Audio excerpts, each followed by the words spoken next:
Hello Feng Shui Nation, more Feng Shui talk today, and we are going to talk a little bit about timely and untimely flying stars.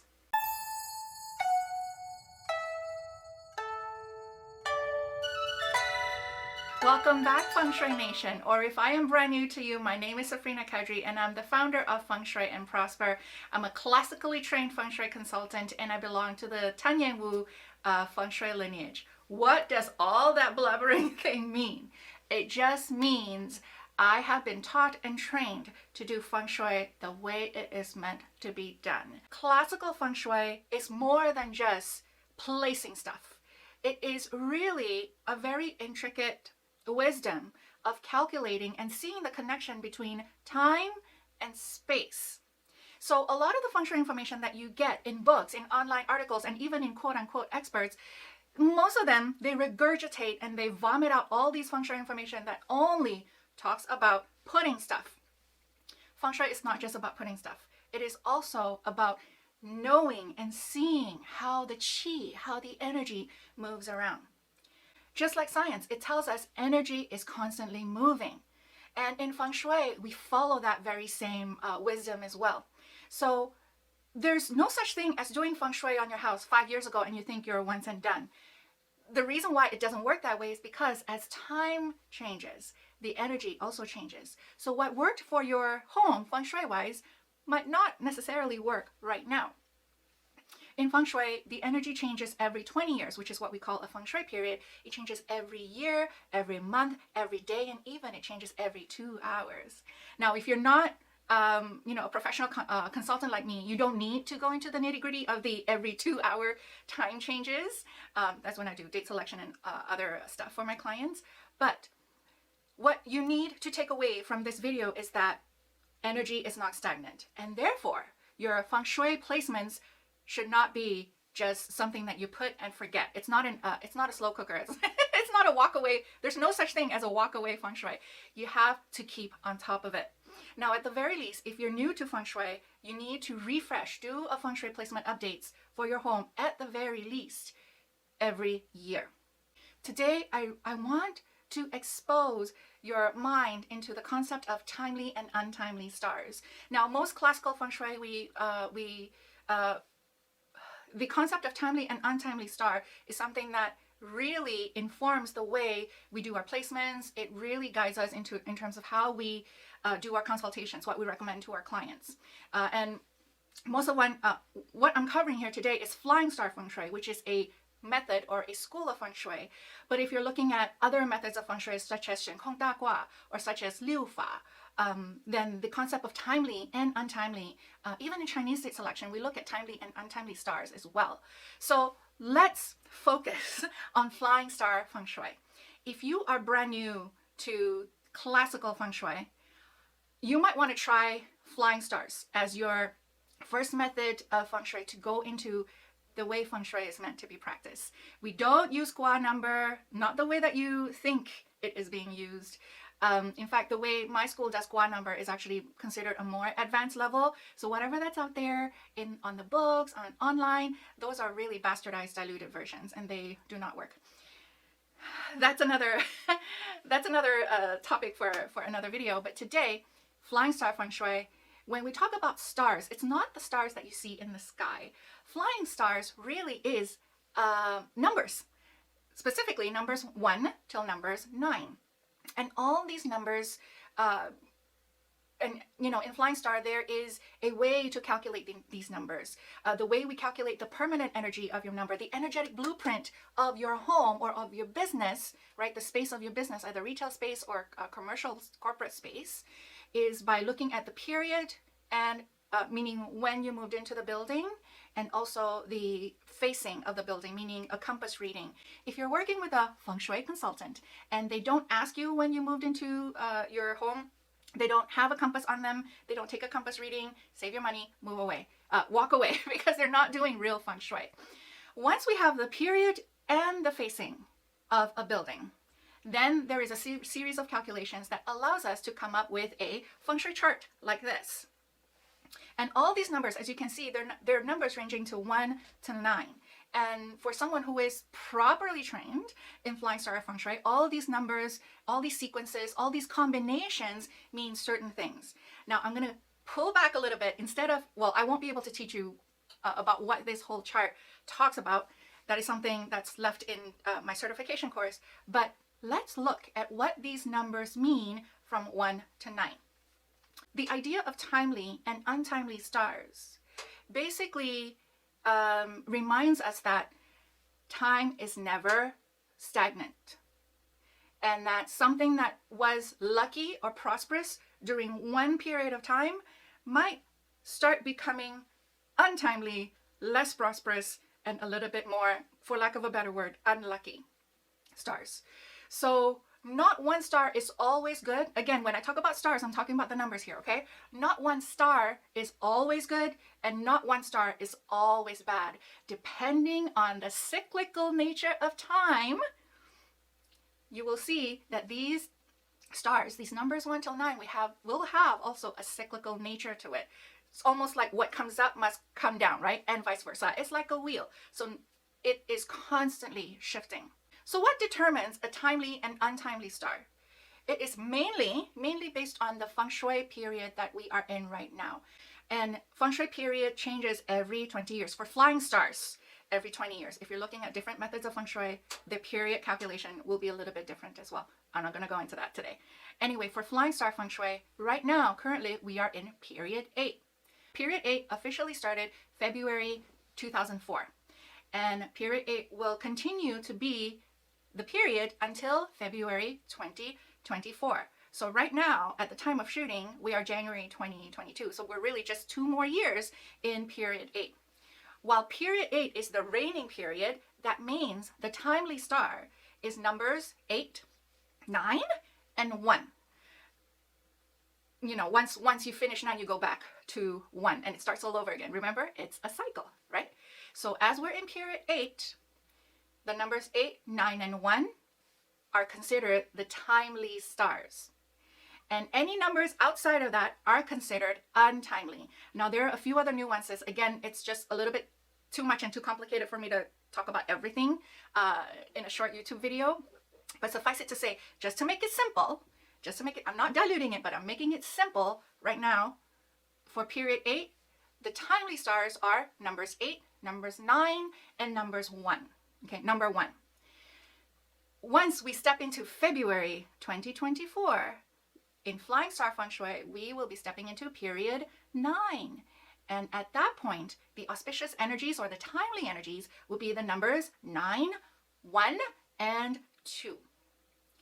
So what does this mean when a number is timely or untimely? I am going to go one by one, number by number, and give you the general idea of what that star holds, what is the innate characteristic that the star will exhibit when it is timely, as well as when it is untimely. So when period 9 rolls around in 2024, number 8 is no longer considered timely, because in period 9, the timely stars are 9, 1, and 2. Period 8 is no longer considered the favorable timely star. So by period 9, number 8, wherever it pops up in your flying star chart, will start to exhibit the more negative side of things. Basically, when anything is timely, that is the prosperous star. Okay, prosperous can be wealth, can be health, can be relationships as well. Generally, and prosperity is not really just money, but obviously money is where a lot of our heads are at, right? And so you can think of timely stars as where the prosperous money energies would be as well. So when number 1 star is timely, it is considered energy that brings in fame and fortune. When number 1 is untimely, it can lead to separation, divorce. Okay. When number 2 is timely, it is also good for fertility. It's also really good for wealth, especially real estate, because number 2 is an earth element, and real estate is earth, right? Makes sense. When number 2 is untimely, it is usually illness, especially around the abdominal area. When number 3 is timely, again, it is wealth, but when it is untimely, it is arguments, it's lawsuit, it's slander. When number 4 is timely, again, it is prosperous for wealth, but it's also great for academics, for creativity, for literary pursuits. When number 4 is untimely, we are looking at potentials for divorce, potentials for affairs. When number 5 is timely, and for those of you who are who have been following Flying Stars, you'd be interested to see to hear that the number 5 is actually unexpected wealth. Mostly, not to say you can't work for the wealth, but there's also like inheritance or lottery winnings and things like that. So number 5, when it is timely, is actually unexpected, like lots of wealth. When number 5 is untimely, which is actually the situation now as we're going to period 8, period 9.